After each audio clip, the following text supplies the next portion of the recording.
나오시고요. 우리 인사 한번 합니다. 기분 푸세요. 이런 찬양 듣고도 인상 쓰면 별로 구색이 안 맞는 것 같습니다. 기분 푸시면 좋은 일이 있을 겁니다. 올해 벌써 이제 6.25를 앞에 두고 있는데요. 올해가 6.25 76주년이 됐습니다. 굉장히 많은 반세기가 넘어가는 그런 시간들이 흘렀는데요. 너무 오랜 시간이 이렇게 되다 보니까 이제 저 북한이 우리와 상관이 있는 나라인가, 따로국밥처럼 다른 나라가 돼버린 젊은이들 사이에서는 6.25 별로 기억하지 않습니다. 그리고 들어서 아는 이야기 정도로 그냥 끝나는 거지 피부로 느끼는 그런 시대는 아니거든요. 우리가 정말로 이런 6.25를 다시 한번 또 기념일을 맞으면서 감사해야 될 것은 그래도 하나님이 요 자그마한 땅덩어리는 남겨두셨다라고 하는, 그래서 우리가 마음껏 또 예배할 수 있고 또 가족들 간에 마음껏 표현하고 또 사랑하며 또 왕래하며 또 자기 주장도 펼치며 완벽하지는 않겠지만 나름대로 고집도 부려가면서 성질도 부려가면서 여러분 북한 땅에 가면 꼼짝 못하고 살아야 되는 거잖아요. 그런 시대를 살아갈 수 있는 이 은혜를 주신 것만 해도 참 감사하다, 그런 생각을 다시 한번 갖게 되는 것이고, 거기에는 사실은 한국 교회와 또 지도자인 이승만 대통령을 비롯한 자유민주주의의 가치를 추구했던 이들이 없었더라면 과연 이 땅에 자유 대한민국이 존재했을까라고 하는 또 의문이 들기도 하죠. 북한은 잘 아는 것처럼 한 사람의 독재 체제, 그 권력 아래서 그냥 짓눌려 인간 대접을 받지 못하고 또 살아가고 있고, 더 중요한 것은 하나님의 살아계심을 부정하는 이런 세력이 되어버렸잖아요. 그에 비해서 우리 대한민국에는 그래도 정말로 전국 방방곡곡에 하나님을 경외하는 많은 성도들이 있어서 오늘 여러분들이 예배하는 것처럼 또 마음껏 하나님을 높여 찬양하는 것처럼 전국 방방곡곡에 세워진 교회들 가운데 이런 놀라운 하나님을 경외하며 하나님을 더 높여드리는 찬양과 예배가 드려지고 있음에 이 땅은 정말로 복받은 나라다라고 하는 것을 다시 한번 하나님 앞에 감사하지 않을 수가 없습니다. 아직도 남과 북 사이에는 보이는 철조망이 쳐져 있고 또 38선이 그려져 있고, 포성이 오가는 그런 전쟁은 중단되었을지 모르지만 계속해서 보이지 않는 체제 전쟁, 또 사상 전쟁, 그 사상을 이 자유 대한민국에 집어넣기 위해서 얼마나 많은 간첩들을 또 보내고 또 그런 수단과 방법을 가리지 않는 일들이 보이지 않는 전쟁이 지금도 벌어지고 있습니다.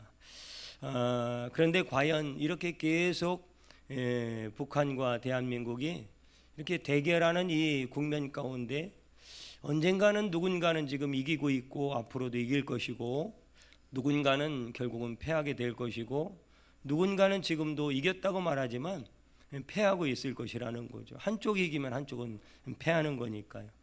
그러면 과연 누가 이길 것인가 라고 하는 거예요. 누가 이길 것인가.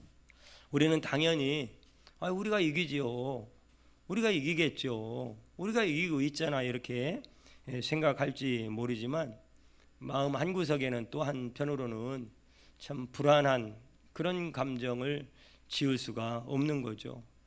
그렇다면 여러분, 우리가 이기기 위해서 어떻게 해야 이긴다고 생각하느냐 이 말이에요. 여러분, 그 비결이, 이기는 비결, 승리하는 비결이 무엇인지를 오늘 말씀은 정확하게, 자 여러분, 어떻게 해야 되는 것인지, 어떻게 이길 수 있는 것인지, 그 비결이 무엇인지를 오늘 본문 말씀에서 찾아보자 그 말이에요. 이것은 단지 민족적인 이야기뿐만이 아니라 개인 인생도 마찬가지예요. 여러분, 뭘 해야 이긴다고 생각을 하시고, 뭘 해야 잘 된다고 생각을 하시고, 어떻게 해야 도대체 우리가 여러분 잘 사는 겁니까?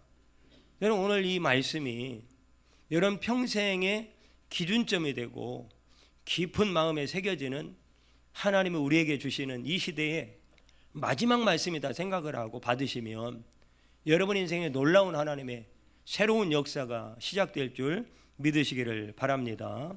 이스라엘 첫 번째 왕은 잘 아는 것처럼 사울이었습니다. 근데 그는 그냥 하나님을 떠나고 하나님의 뜻을 먼저 생각하고 하나님의 나라 이런 것들을 생각하기보다는 자신이 우선인 거예요. 그 자신의 생각, 자신의 뜻, 자신의 계획을 앞세운 끝에 결국 하나님께 남는 건 뭐겠습니까? 버림받았죠. 그리고 블레셋과의 전쟁에서 자기 본인도 마찬가지지만 그 자식들도 같이 전쟁에 나갔다가 길보아산에서 그냥 다 비참하고 아주 처참하게 죽고 말았던 거죠. 여러분, 사울이 죽은 이후에 하나님께서는 이제 다윗에게 헤브론으로 올라가서 왕이 되라 이렇게 말씀을 하셨습니다. 이때 또 한쪽에서는 사울 왕이 죽었는데 그의 아들 이스보셋을 세워가지고 또 왕이 세워진 거예요. 한 나라 안에 두 왕이 존재하는 이런 지금 상황이 약 2년 가까이 진행이 됩니다. 한 나라 안에 두 나라가 공존하는 형태가 된 거죠. 자, 이런 상황에서 객관적인 조건으로 보면 누가 이길 것인가? 당연히 여러분 이스보셋이 이깁니다. 왜 그러냐면 이 다윗은 기껏 해봐야 투지파 왕이에요. 다윗을 따르는 지파는 투지파라고요. 그것도 별 볼 일 없는. 나머지 이스보셋을 따르는 이 지파는 10지파요. 10지파. 이거 게임이 안 됩니다. 10대 2라고 10대 2. 이게 어떻게 게임이 되겠느냐라고 하는 거죠. 이스보셋이 훨씬 강했다라고 하는 것은 우리가 말씀을 통해서 다 알 수 있는 거죠. 그러나 여러분, 지금 말씀드린 것과는 다르게 결과는 전혀 정반대라는 거 우리가 말씀을 통해서 알 수 있잖아요. 이스보셋이 이겼나요? 다윗이 이겼나요? 그렇죠. 당연히 다윗이 이겼다 그 말이에요. 이 이스보셋은 몰라가고 연약한 다윗이 승리해서 이스라엘의 그런 전체 왕이 됐다라고 오늘 말씀에 기록하고 있는 거죠. 이 일에 관해서 사무엘하 3장 1절 읽지는 않았지만 사울의 집과 다윗의 집 사이에 전쟁이 오래매 다윗은 점점 강하여 가고 사울의 집은 점점 약하여 가니라 이렇게 말씀하고 있다고. 여러분 어느 집안, 여러분 어느 가문 속에 있기를 원하십니까? 여러분 당연히 사울의 가문이 아니라 다윗의 가문 아니겠어요? 사울의 가문은 점점 약해져 가고 다윗의 가문은 점점 강하여져 가고 오늘 이런 점점 강하여지는 은혜가 여러분 가운데 있기를 축복하고 우리 대한민국 가운데 북한은 점점 약해지고 대한민국은 강해지는 역사가 있기를 축복합니다. 오늘 하나님의 말씀 속에 그 답이 있는 거예요. 여러분 이스보셋의 나라가 여러분 그러면 어떻게 이렇게 약화됐을까? 어떻게 약해지다가 결국은 망하게 되었을까? 자, 이제 이스보셋이 왕이 된 것은 힘이 있어서가 아니었어요. 이 실권을 잡은 자는 그의 군대 장관 아브넬이었습니다. 이 아브넬이 이스보셋을 꼭두각시처럼 왕으로 옹립을 한 거예요. 이 실권은 다 이제 아브넬이 쥐고 있는 거예요. 그런데 어느 날 그래도 이스보셋이 왕이잖아요. 그런데 지금 이 아브넬이 무슨 일을 벌였냐면 자기 아버지 그 부인 되는 리스바라고 하는 여인을 이제 사울 왕이 줄 거 없으니까 이 여인을 자기 아내로 취한 거예요. 이 아브넬이. 아니 아무리 그래도 그렇지 이 아들 이스보셋 입장에서는 그래도 왕이고 아니 아버지의 여인이었는데 어떻게 아브넬이 자기가 힘이 있다고 그 아버지의 아내 부인을 취할 수가 있는가? 하루는 이제 이야기를 한 거예요. 서운한 이야기를. 아니 어떻게 그럴 수가 있습니까? 그거는 뭔가 잘못하고 계신 것 같습니다. 이렇게 이제 얘기를 했단 말이죠. 그렇게 이제 아브넬 입장에서는 아니 자기가 지금 왕이 된 게 누구 때문인데, 예. 아니 그리고 사울 왕이 지금 있는 것도 아니고 돌아가셨는데, 아니 그 여인을 내가 취했기로 그게 뭐가 잘못일까? 마음이 서운한 거예요. 아브넬 입장에서는. 그렇게 하나님이 이 나라를 무너뜨릴 때 어떻게 무너뜨리냐면 이 둘 사이에 이 관계가 틀어지게, 관계가 끊어지게 만드시면서 한 나라를 완전히 망하게 하는 길로 가게 하시더라 그 말이에요. 그러니까 이제 아브넬이 이거 안 되겠다. 그래서 다윗에게 연통을 넣은 거예요. 다윗 왕이요, 내가 군대를 거느리고 당신한테 귀화할 테니까 나를 받아주겠습니까? 라고 이제 연통을 넣은 거예요. 아니 다윗 입장에서 얼마나 좋습니까? 두 지파밖에 지금 왕이 아닌데, 전체 이스라엘 왕이 되어야 되려면 이제 싸워야 되는데, 전쟁을 해야 되는데, 아니 군대를 거느리고 귀화한다니까 그거보다 더 좋은 일이 어디 있습니까? 당연히 오케이. 그래서 이제 아브넬이 군대를 거느리고 이제 다윗에게로 오는 과정에 근데 문제가 생겼어요. 그게 뭐냐면 이 다윗의 군대 장관이었던 또 요압이라는 장군이 있습니다. 이 요압이 생각할 때는 아니 지금 아브넬이 군대를 거느리고 다윗에게로 귀환한다? 그러면 당연히 앞으로 전체 이스라엘 나라를 다스리는 전체 왕이 됐을 때 군대 장관은 당연히 아브넬이지 않겠는가? 그럼 나는 뭐지?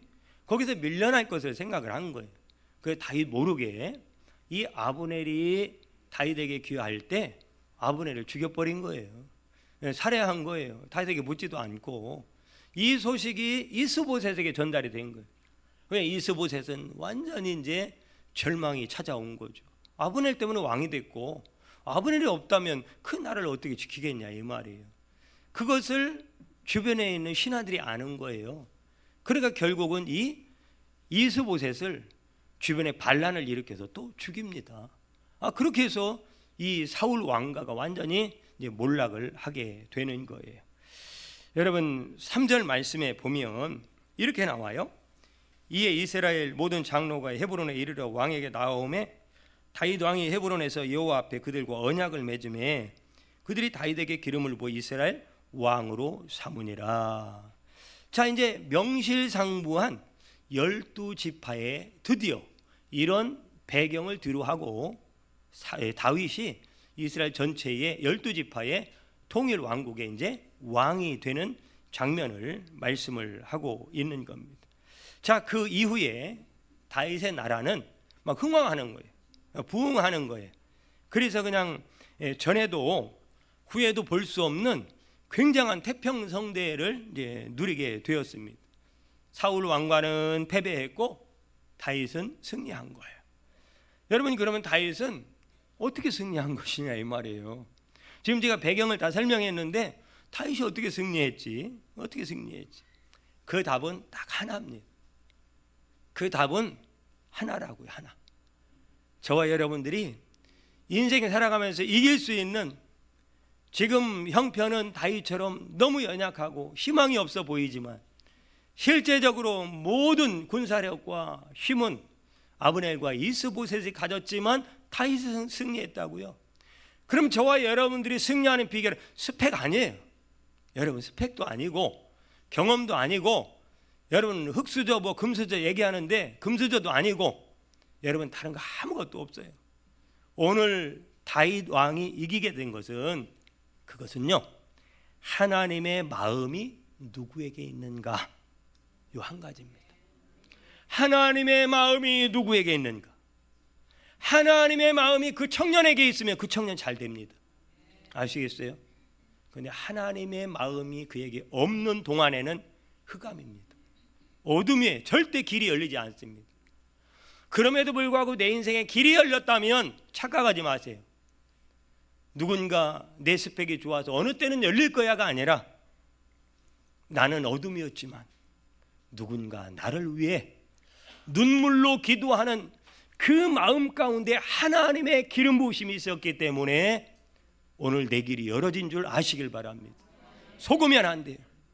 지금은 어영부영 됐을지 모르지만 앞으로 또 그 일을 만나게 될 텐데 그 상황을 만나게 될 텐데 이 중요한 원리를 여러분들이 깨달아 아시라 이 말이에요.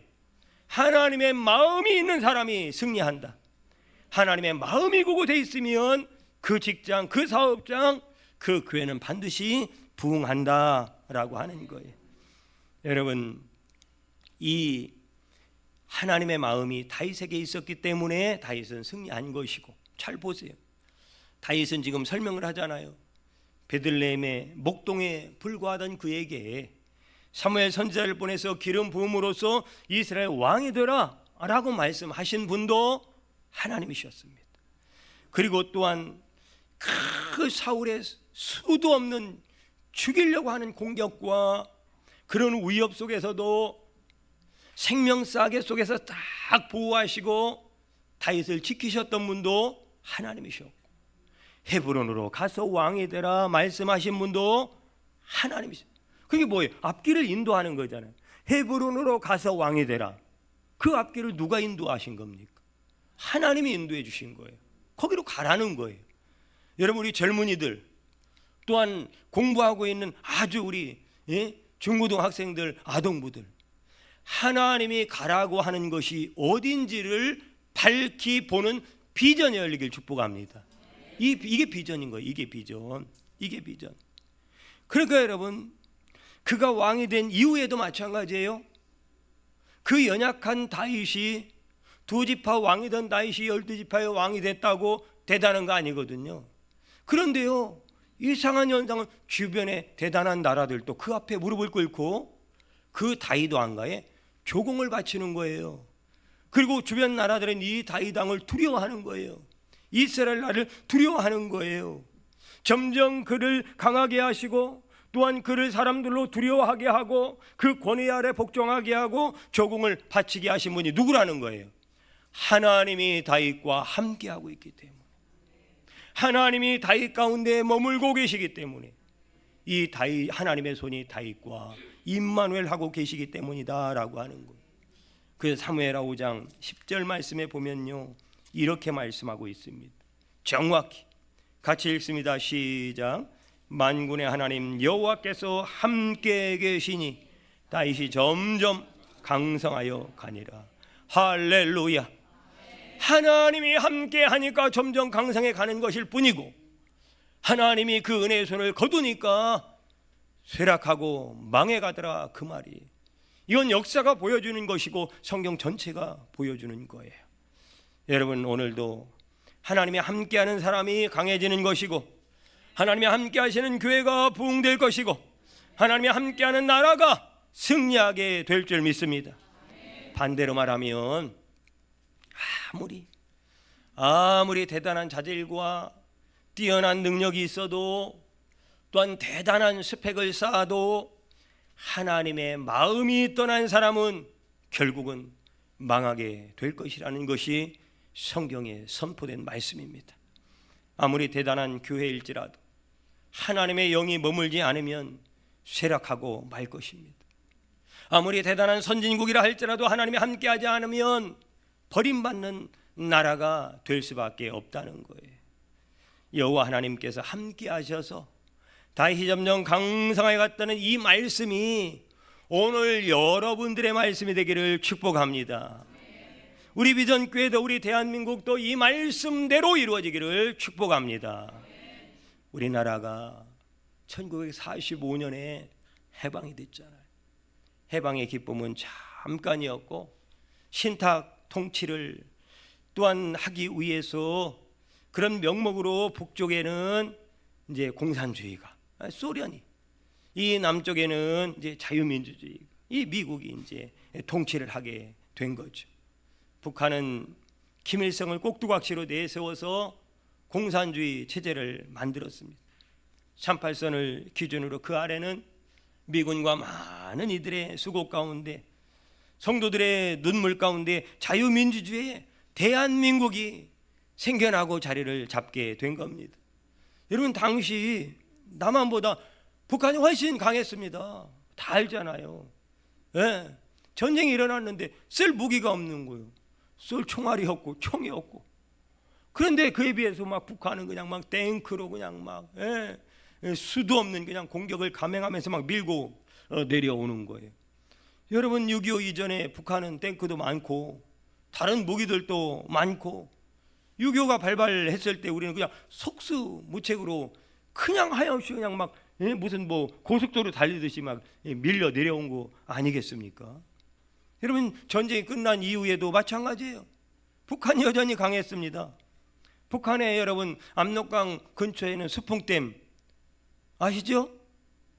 초등학교 때 다 그 이후에 배운 거예요. 수풍댐. 그 북한의 수풍댐에서 1시간에 만들어낸 전기가 70만 킬로와트. 그 당시에 이건요 남북한이 전체 써도 남는 전력량이었어요. 70만 킬로와트.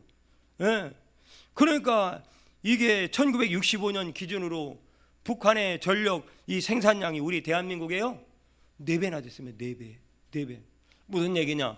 북한은 전등 켜고 있는데 우리는 호롱불 켜고 있는 호롱불.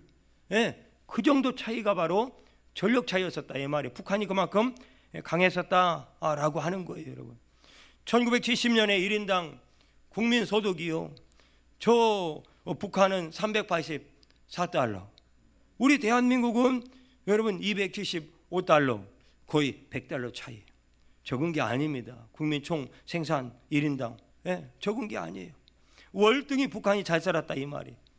그런데 하나님께서 이 땅의 성도들을 불쌍히 여기셨습니다. 긍휼히 여겨주셨어요. 눈물로 기도하니까 하나님이 그래 새마을 운동을 해. 새마을 운동.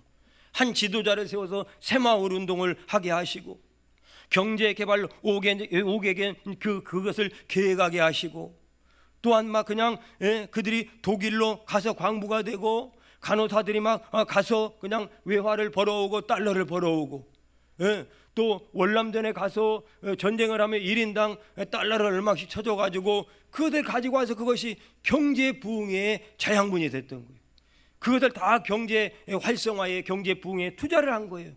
그러면서 대한민국이 막 앞서기 시작하는데 1976년부터 1인당 국민소득이 이게 역전이 돼가지고 대한민국이 북한보다 더 잘 사는 나라가 되기 시작했다 그 말이에요. 이런 배경이 있는 거예요. 사람들은 다 한강의 기적이다.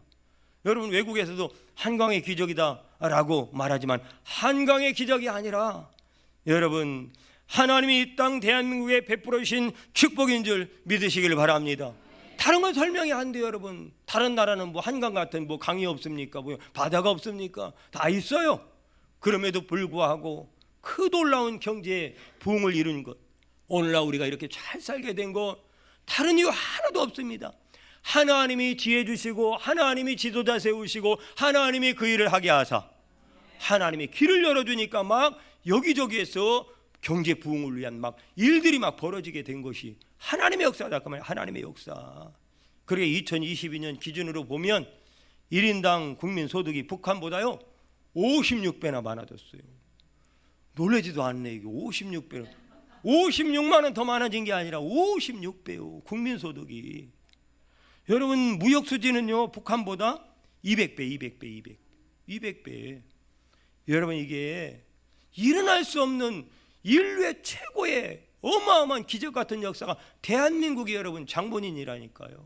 이런 나라가 역사 가운데 없었다고요.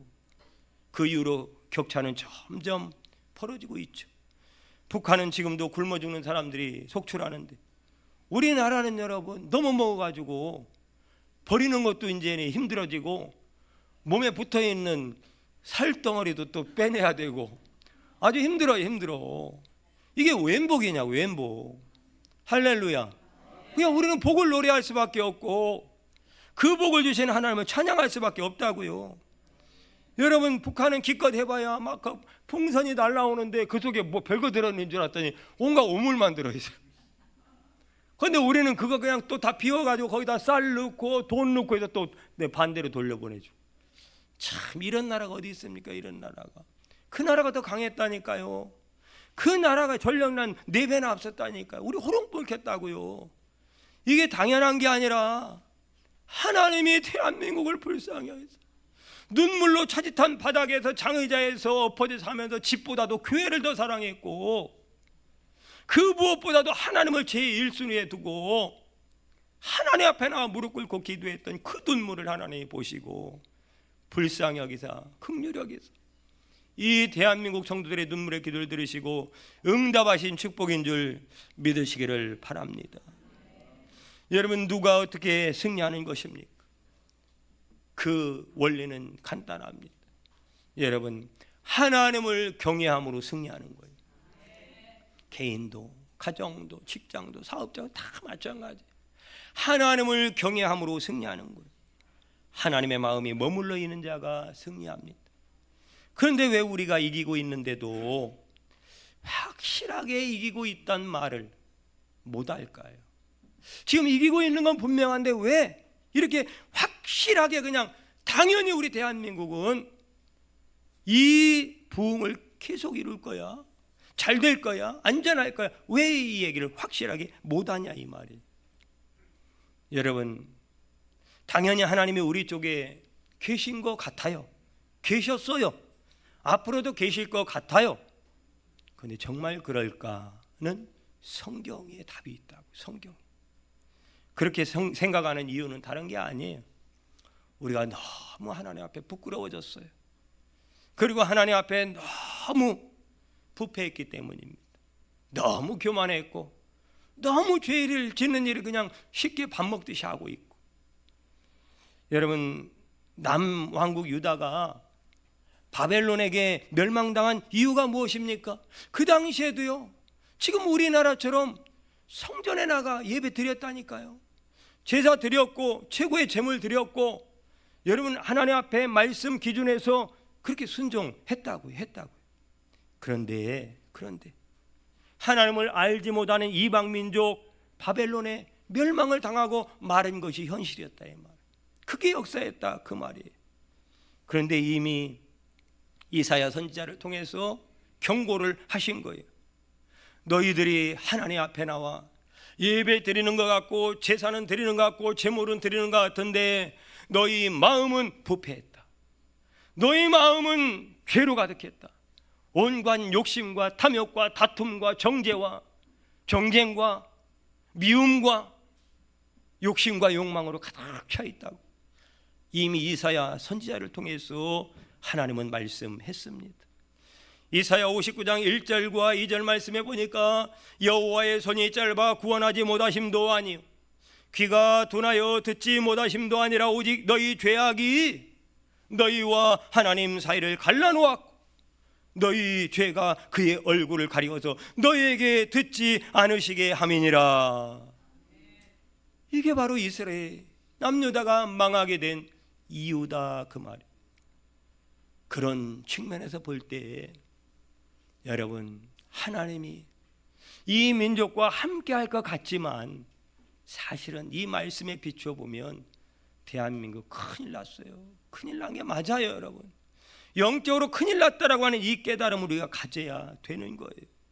북한보다 수십 배, 수백 배 외적으로는 왕성한 것 같지만 대한민국이 얼마나 음란한 사회가 되었는지 동성애자들은 마음 놓고 거리에 활보하면서 이게 여러분 지금 그냥 대학교 앞에는 두말할 것도 없고 이제 초등학교 앞에까지도 그런 대패 문화와 또한 음란한 것과 지금 마약은요 초등학생들 앞까지 들어갔다는 마약은요.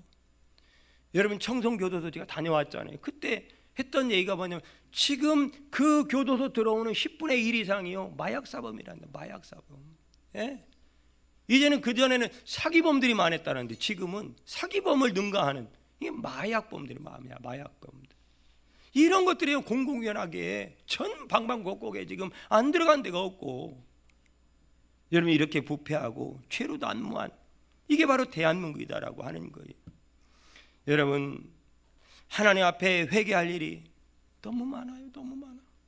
그런데도 성도들은 기도할 생각을 안 해요. 하나님 앞에 회개할 마음도 없어요. 내가 뭐 잘못했는데. 이 정도면 잘 살지.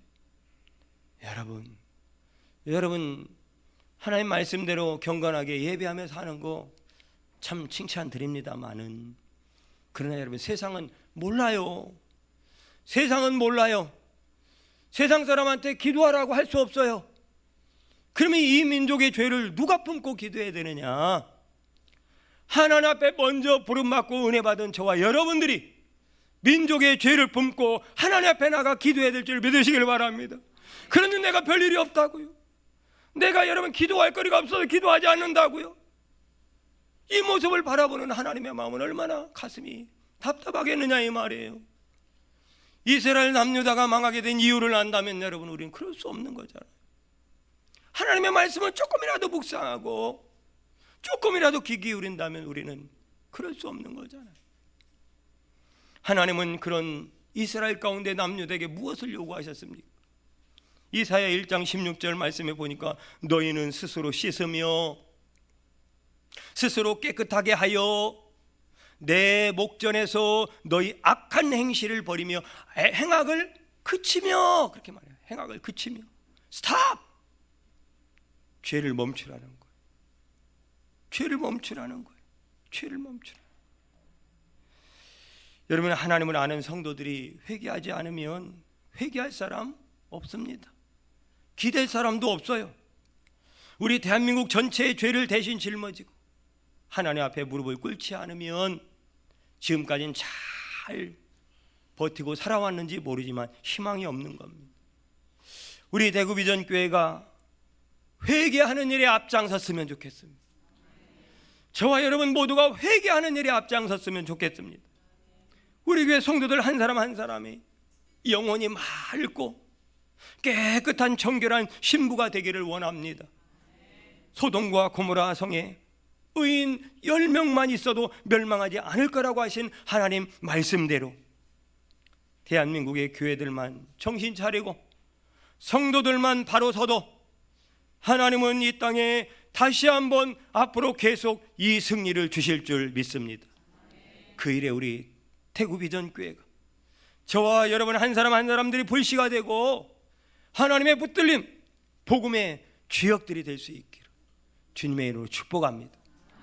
기도합니다. 주님, 우리 대한민국을 지금까지 지켜주심을 감사를 드립니다.